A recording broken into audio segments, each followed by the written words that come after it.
साहेबंगी। यह जग आंधर जानो भाई, नाम न जाने ऊंच कहाई।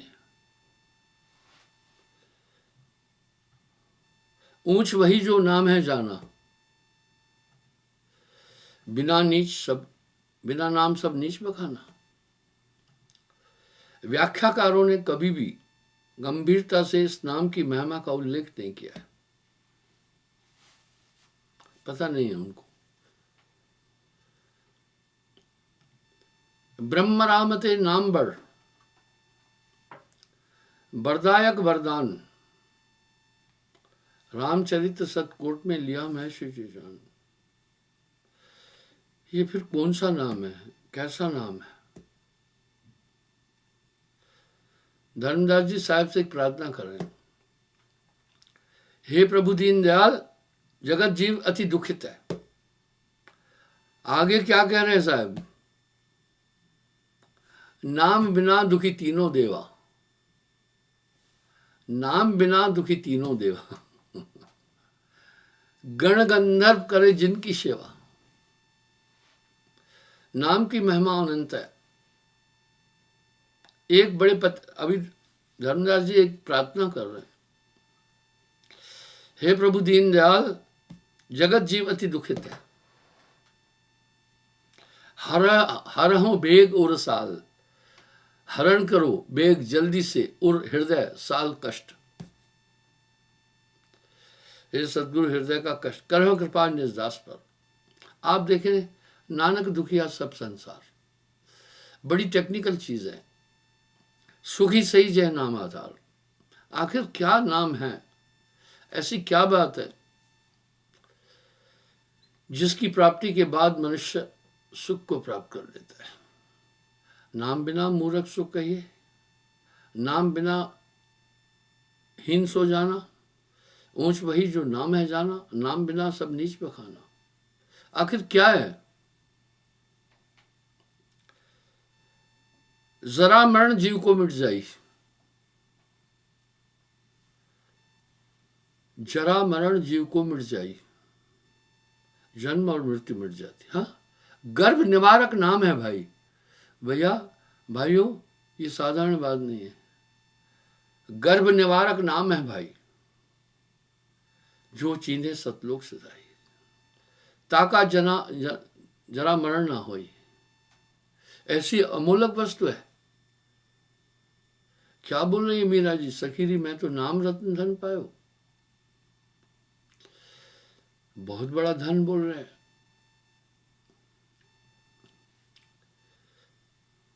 पुरुष नाम गही चित लाई, अमर काया तभी पाई। दरअसल जो हमें ये स्थूल शरीर प्राप्त है, ये सभी दुखों का घर है। शरीर को धारण करने वाला कभी सुखी नहीं हो सकता। क्या तपसी हो, क्या राजा हो, कि क्या कुछ हो। मैंने उदाहरण दिया था,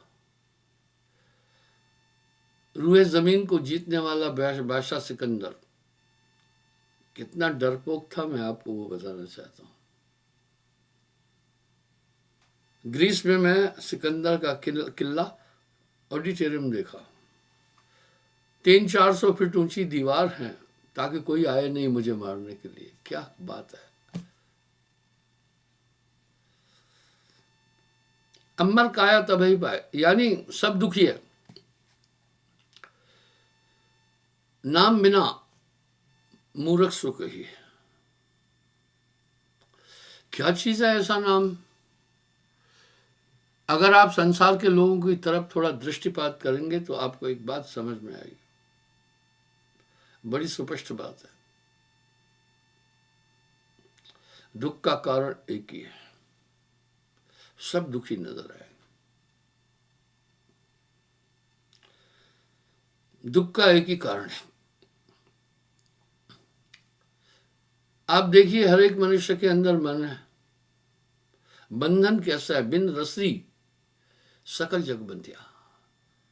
मन की उपमपो 24 घंटे हो रही है, सबको नचाता है, उसमें कला है, बड़ा सम्मोहन है।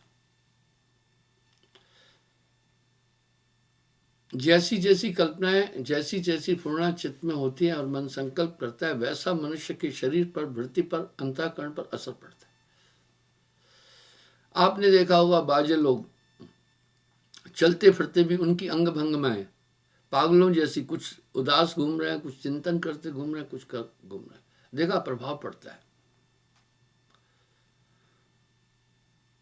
कुछ लोग कमजोर हृदय के हैं, थोड़ी सी घटना और टेंशन होती है, रात भर सो ही नहीं पाते, उन्हीं चीजों में घूमते रहते हैं। ये मन बड़ा पश्तोर है, जब भी चाहे खुश कर देता है, जब भी चाहे दुखी कर देता है। बहुत बुरा है ये मन। मन ही काल है, मन ही आहे काल कराला, जीव नचाए करे बेहाला। और ये सब काम अंधकार में हो रहा है। इससे बड़ा और कष्ट क्या है कि हम आत्मा के विषय में सुनते और सोचते हैं, लेकिन अपनी आत्मा को नहीं देख पा रहे। कितना आबाद करके रखा है उसने, कितना बांध करके रखा है उसने। अनचाही सब चीजें जीव करता जा रहा है। जैसे बाजीगर जो चाहे वो बंदर से कराता है, बंदर बेबस है। इसी प्रकार इस आत्मा को जो भी कर्म चाहता है ये मन कराता है। व्याख्याकारों ने आत्मा की व्याख्या शास्त्रों में भी बड़ी सुंदर की है। ये निर्मल है, आनंदमय है, इसमें राग द्वेष नहीं है, काम क्रोध लोभ मोह अहंकार से परे हैं, इसका जन्म मरण नहीं होता, ये न्यूनाधिक नहीं होती। ऐसी वस्तु इतने बड़े संकट में कैसे है फिर? जिसे भी देखिए वो अपने आप में गुम है। और इन मन की तरंगों में संसार के सभी जीव गोते खा रहे हैं। बड़ा पश्तोहर मन है। आपके साथ एक काल रह रहा है। जैसे बाजीगर बंदर से जो काम चाहे कराता है, मन सबसे काम करा रहा है। अब तो इंतहा हो गई है। इंसान इतने निचले दर्जे पर उतर आया है कि सब काम करने लगा है। मैं क्षमा चाहता हूं, निंदक नहीं हूं मैं। निंदा निंदा सब कहे, निंदा न जाने कोई, जैसे को तैसा कहे, वो भी निंदा न हो। माताओं बहनों के अंदर ये कलयुग का प्रभाव बता रहा हूं। इतना अपराध नहीं था, क्राइम रेट नहीं था। अभी भी मैं 10 मिनट लेट हुआ। मैं बंदगी के लिए 10 बजे बाहर निकलता हूँ और 8 बार बंदगी होती है। बंदगी एक बहाना है, प्रणाम करने आते लोग अपनी अपनी समस्याएं बोलते हैं, अपने अपने कष्ट बोलते हैं। अनचाहे भी वो बातें सुननी पड़ती है। लेट हो जाता हूँ। आपने अनुभव किया होगा, कभी कभी मैं 10 मिनट पहले सत्संग शुरू करता हूँ, कभी कभी मैं 10 मिनट लेट हो जाता हूँ, जैसे आज हुआ। मेरी रूटीन बड़ी टॉप है। मैंने एक बात कई बार बोली है, सेना में पंचुअलिटी है बड़ी टॉप। सैनिक के स्वस्थ का एक रहस्य है पंचुअलिटी। टाइम पर सोना है। 10 बजे बिगुल बजेगा, सोना ही है, लाइट ऑफ हो जाएगी, आप उसके बाद कुछ नहीं कर सकते। सुबह उठने के लिए बिगुल बजेगा, आपको उठना पड़ेगा। फिर कम टाइम में आपको पीटी परेड के लिए जाना है, 2 किलोमीटर रन करना है, उसके बाद एक्सरसाइज करनी है, टांगों की, कमर की, गर्दन की, हाथों की, और ये 40 मिनट का पीरियड होता है। उसके बाद आपको नाश्ता करना है। नाश्ता करने के बाद फिर 8 बजे आपको परेड पर जाना है और परेड कंटिन्यू चलती रहती है। 12:30 बजे आप फिर फ्री हो जाएंगे। आप भोजन खाइए, बीच में 1-1.5 घंटे का ब्रेक है, आपको फिर चाय मिलेगी और आप गेम खेलने और वर्किंग के लिए जाएंगे। जाना ही जाना है, बायो ऑर्डर गेम खेलनी है, वर्किंग करनी है। आप 6 बजे वहां से फिर फ्री हो जाएंगे। उसके बाद रोल कॉल में आएंगे, आपको बताएंगे पूरे दिन का। फिर आप भोजन खाएंगे, रिक्रिएशन रूम में भी जाएंगे, आप वहां कुछ न्यूज़ पढ़ सकते, अखबार पढ़ सकते हैं, बाकी चीज़ कर सकते हैं। उसके बाद 10 बजे बिगुल बजेगा लाइट ऑफ का, आपको लाइट ऑफ करना है, सो जाना है। पहला तो उनका यही एक रहस्य है उसके सेहत का। आप अनुभव करना, जब भी आप पूरी अपनी रूटीन बनाएंगे, टाइमली सब करेंगे, बहुत अच्छा स्वस्थ हो जाएगा। दूसरा, वहां ऐसा नहीं है वो खाला जी का बाड़ा नहीं है, वहां मजबूरी है कुछ, हरी सब्जियां मिल नहीं पाती हैं। पहले कॉन्ट्रैक्टर खरीदेगा, एसी में पहुंचेगी, फिर वहां से बटालियन ले जाएगी, बटालियन से फिर वो कंपनियों में जाएगी, फिर लंगर में पहुंचेगी। प्रोसेस लंबा है। आटा भी फ्रेश वो नहीं दे सकते चाह कर भी, प्रोसेस बड़ा लंबा है। सब मिलाकर के अगर कहें कि बहुत उत्तम भोजन वहाँ है, ये भूल है, नहीं है, मजबूरी है। उसके बाद भी तंदुरुस्त है, कारण यह है सब टाइम से होना है, टाइम से नाश्ता, टाइम से चाय, टाइम से सोना, टाइम से उठना, ये बड़ा रहस्य है। बंधुओं, इस तरह से मैं लोगों से अक्सर कहता हूं, भाई आपने सब चीज के लिए टाइम निकाला है, घूमने फिरने का टाइम निकाला आपने, नहाने धोने का, नित्य क्रियाओं का, सभी चीज़ों का आपने समय निकाला। आपने जिन चीज़ों को आवश्यक समझा उनको प्राथमिकता दी। आपने प्रभु के भजन और आत्मा के कल्याण के लिए कोई ध्यान नहीं निकाला, टाइम नहीं निकाला। अगर आप ऐसा कर रहे हैं तो आज के मस्खुआ और ठेलुआ आपकी मजाक उड़ाएंगे, ये पुराने ज़माने का आदमी नहीं। आत्मा एवर नहीं है, आत्मा की तो खोज करनी ही करनी है। आत्म तत्व है या नहीं, इसके लिए प्रमाण की ज़रूरत नहीं है। दुनिया के जितने भी रिलीजन हैं, आत्मा के विषय में, आत्मा के अमरत्व में बात करते हैं। क्या बात है, फिर हम उस सब के बावजूद भी क्यों नहीं चेष्टा कर रहे? ये ब्रेन नहीं करने देता, बड़ा स्वार्थी है। साहब ने अनेक शब्दों में ये बात स्पष्ट कर दी है, आपका बैरी और कोई भी नहीं है, आपका बैरी कोई नहीं है। अगर आपका सबसे बड़ा बैरी है तो आपका मन है, और इसको आदमी देख नहीं पा रहा है। सभी मन की तरंगों में बह रहे हैं, जो चाहे सबसे करा रहा है। मन सयार मनसा लहर, सयार समुद्र को कहते हैं। मन सयार मनसा लहर, बहे कतौ ना जाए। इसी में मन तरंग में पूरी दुनिया बही जा रही है। आप देख लेना, मैंने एक उदाहरण दिया, कई बार दिया है। मैं ऊना से आ रहा था सत्संग करके, होशियारपुर, ऊना और होशियारपुर के बीच में पहाड़ी क्षेत्र है। लड़के जो है आमतौर पर ड्राइवर चाय पीने के आदी है, मैं चाय नहीं पीता हूँ, चाय का नुकसान समझता हूँ। कोई भी नशा नहीं, निकोटीन की चीज़ें नहीं, यहाँ तक मिर्ची भी नहीं सेवन करता हूँ। तो मैं जानता था, गाड़ी ऐसी जगह आगे थोड़ी खड़ी की ताकि हम चाय वगैरह पिए, गुरुजी नहीं देख सके। बहाना बनाया, कोई कहा पेशाब करेंगे, कोई कहा कैसा, ठीक है रुको भाई। पलट कर देखा, सब चाय पी रहे थे। मेरे आगे एक ट्रक खड़ा था, खाली था। संभवतः ट्रक का ड्राइवर भी चाय पीने गया होगा। उसमें एक बंदर को उसने रखा था, बंदर को जंजीर बांधी हुई थी। जंजीर का आयतन 7-8 फीट था, टाले से जमीन 3 फीट है, 4 फीट है, ताले से ऊपर छत 5-6 फीट है, 8 फीट होगी, 7 फीट, इतना था। क्षमा करें। तो मैंने क्या देखा, मैं तो कहीं उतरा ही नहीं, बंदर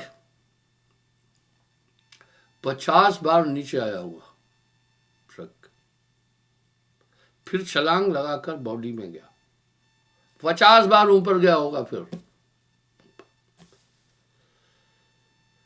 मैं उसको देख रहा था। सीखने के लिए प्रेरणा तो सब चीजों से मिलती है। ये प्रक्रिया उसने 50 बार की। अरे भाई तू एक बार नीचे गया, कुछ नहीं था।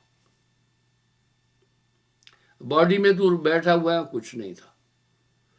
ऊपर छत पर भी तू गया, वहां भी कुछ नहीं था। क्यों पंपो मचाया? फिर स्वभाव है, चंचलता है। इस तरह ये आपका मन बहुत आपका दुश्मन है। जो मन पर नियंत्रण करने वाला है वो महात्मा है। आप हमेशा देखो ना, मन पर जो असवार है ऐसा बढ़ रहा, इसको थोड़ा देखिए तो सही। कायागढ़ खोज मेरे भाई, तेरी काल अवध मिट जाई। अनहद लूट होत घट भीतर, घट का मरम न पाया। यहां तक साहब कह रहे हैं शिव गोरख सो पचपच हारे, नॉर्मल विभूतियां ने योगेश्वर लोग इस काया का भेद न पाए। पूरा जीवन इंसान इस काया में रहता है।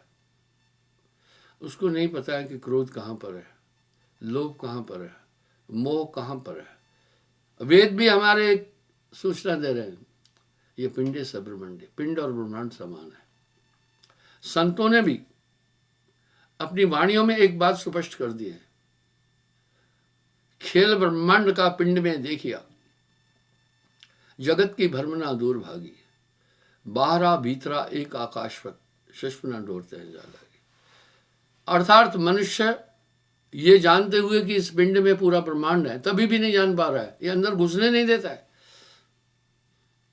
सुषुम्ना के मध्य में मन है। इस काया के अंदर 5 तत्व है। काया का संचालन कैसे हो रहा है ये बड़े बड़े डॉक्टर नहीं जानते हैं, उनको नहीं पता है। हमारे शरीर में 5 तत्व की आवश्यकता है। जल नहीं होगा आप कमजोर हो जाएंगे, तापमान नहीं होगा बिलो कॉन्शियस हो जाएगी, वायु नहीं होगी आप नहीं जी सकते, ऊष्मा नहीं होगी तभी भी नहीं जी पाएंगे, और पृथ्वी तत्व नहीं होगा तो अस्थि मांस आदि ये पृथ्वी तत्व से आप नहीं जी पाएंगे। लेकिन ये कहाँ है, बॉडी में कैसे संचालित होता है, डॉक्टर मत्था मार मार करके हार जाएंगे, नहीं जान सकते हैं। साहब ने ऐसे ही नहीं बोल दिया, शिव गोरख सो पचपच हारे, इस काया का भेद न पाए। अब 5 तत्व काया के अंदर निवास करते हैं। साहब ने पूरी काया का विश्लेषण इतना जबरदस्त तरीके से दिया है, क्या बात है। मूलाधार चक्र पर पृथ्वी तत्व है, उसका केंद्र वहां है। पृथ्वी का रंग पीला है, आप कुछ भी खाना टूल पीला आएगा। क्यों आया? आपने तो पीला चीज नहीं खाई, वहां पीला तो है। पेड़ों में जल तत्व है और वो पृथ्वी तत्व पूरी बॉडी पर पहुंच रहा है, वहां उसका संचालन हो रहा है। पेड़ों में जल तत्व है। कभी भी आप नाभि के नीचे शिशन के ऊपर हाथ लगा के देखना, ठंडा मिलेगा, वहां जल तत्व है। जल तत्व का कलर व्हाइट है। आप कभी हवाई जहाज में सफर करके देखना, नीचे आपको जल दिखेगा, उसका रंग व्हाइट है। नाभि में वायु तत्व है, वहीं पर 10 वायु बनती है, पूरी बॉडी काम कर रही है। मैंने एक डॉक्टर से पूछा, चिकित्सा जगत काया के बारे में कितना जानता है? बड़ा ईमानदार और बहुत अच्छा डॉक्टर था। बोला गुरुजी पूरी काया की बात छोड़िए, अभी तक आंख के एक आंख पार्ट है बॉडी का, इस पर वैज्ञानिक एकमत नहीं हो पाया है। इतने रिसर्च अभी भी चल रहे, एक आंख पर, हार्ट पर इतने रिसर्च चल रहे, कानों पर रिसर्च चल रहे, तो पूरी बॉडी क्या नहीं समझ पा रहे हैं। काया की गत काहू ने हेरी। इस प्रकार वहां वायु बनती है 10, नाभि में अपान समान उदान प्राण सर्वतन प्राण देवदत्त किरकिल नाग धनंजय सबल, इसी से बॉडी चलती है। सिस्टम ऐसा है, नेचुरल, खुद ब खुद बन जाती है। इस काया के अंदर 33 करोड़ देवता रह रहे हैं।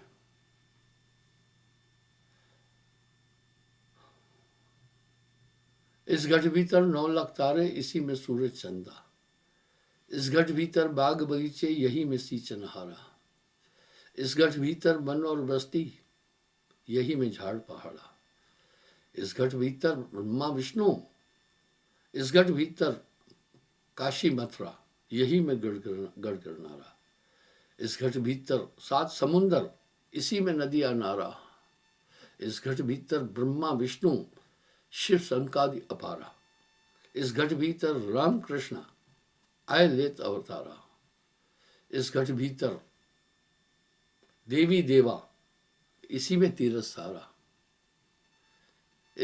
कहत कबीर सुनो भाई साधो, याही में गुरु हमारा, पर जानेगा कोई जानन हारा। कहे कबीर जानेगा वाही, जिस पर कृपा सतगुरु की हुई। तो बंधुओं, इस प्रकार नाभि में वो वायु तत्व है। क्या बात है, इसलिए गैस इधर ही बनेगी। थोड़ा घटवट खाया तो गैस इधर बनेगी, बनती है। इसी में धनंजय वायु है, जिसके कारण से हम बल लगाते हैं। इसी में प्राणवायु है, जो हार्ट बीट कर रही है। कंठ में, मुख में अग्नि तत्व है, पूरे शरीर का तापमान समान रख रहा है। पूरे शरीर का वो तापमान समान रख रहा है। आदमी को कुछ भी नहीं पता है। शिव गोरख सो पचपच हारे, इस काया का भेद न पाए। कबीर काया अथाह है, कोई वर्णा जाने भेद। कंठ में, मुख में अग्नि तत्व, इसलिए डॉक्टर आपका तापमान जानने के लिए मुंह में थर्मामीटर रखता है। सुषुम्ना ईंडा पिंगला के मध्य सुषुम्ना नाड़ी है, उसमें आकाश तत्व है, रंग काला, उसी में मन रहता है।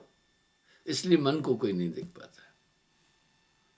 अंधकार में बैठा हुआ आदमी बातचीत करेगा, आप सुनेंगे, उसको आप देख नहीं पाएंगे।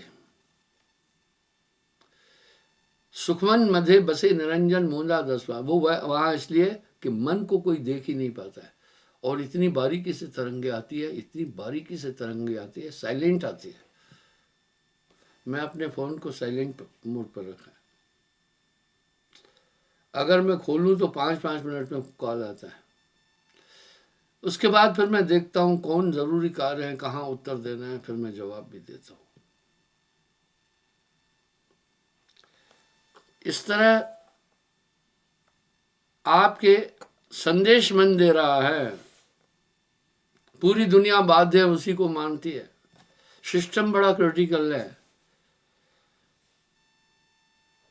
आर्मी में एक सिस्टम है, सिग्नल में मैसेज का एक साइबर मैसेज आता है, उसको कोड करना सब नहीं जानते। साइबर मैसेज को कोड करने के लिए एक्सपर्ट लोग होते हैं। इस तरह मन बड़े सीक्रेट तरीके से अपनी भावनाएं तरंगे भेजता है। हमारा दिमाग एक डिस्प्ले है ओनली, और कुछ नहीं है। ये सामने डिस्प्ले लगा है, ये कुछ नहीं है। एक साधन है, मैं जो बोल रहा हूँ यहाँ वहाँ दिख रहा है। इस तरह हमारा माइंड एक डिस्प्ले है, दिमाग कुछ नहीं उत्पन्न करता है, दिमाग का संचालन मन करता है। मैंने हाथ यूं किया, डिस्प्ले पर हाथ ऐसे ही आएगा, मैं मुस्कुराया तो मेरी मुस्कुराहट डिस्प्ले पर ऐसे ही आएगी। इस तरह फिर ब्रेन क्या करता है, उस तरंगों को प्रेषित करता है किसके पास, कंसर्न इंद्रियों के पास। मन करता यह तनह समाना।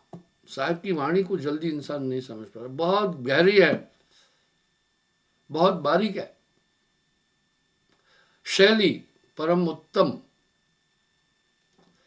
इस पर बड़े बड़े विद्वान भी मगज पच्ची करके हार जाते हैं, और भैंस चराने वाला भी बैठा समझ जाता है। ये मन की तरंगे, इसी के अनुसार पूरे काम हो रहे हैं, इसी में ये संसार भूला हुआ है। मन करता यह देह समाना। हालांकि साहब कह रहे मन तरंग जीव है करता। जीव को करता क्यों कहा, जो वाणी आ रही है, मन जो संदेश दे रहा है, जीव पूर्ण करता है। आप देखो ना, क्रोध उत्पन्न हुआ और इसमें 5 बहुत बड़े बड़े कमांडर हैं। जैसे हमारी सेना में नॉर्दर्न कमांड का कमांडर है, सदर्न कमांड का कमांडर है, ईस्टर्न कमांड का कमांडर है, इस तरह वेस्टर्न कमांड का कमांडर है। इसी तरह 5 कमांडर हैं, काम क्रोध लोभ मोह अहंकार। बड़े बड़े धुरंधरों को लपेटे में ले लेते हैं, बड़ा पावर है उनके पास। अगर मन ने तरंग भेजी कि इसने गाली बकी है, मस्तिष्क में उस समय क्रोध बैठता है, वो कहता है इसको तोड़ो मरोड़ो, इसका खबर ले लो। बस आदमी बेहताश होकर के वो अपराध करता है। बाद में वो जान जाता है, छिपता है, कहीं बचने की कोशिश करता है।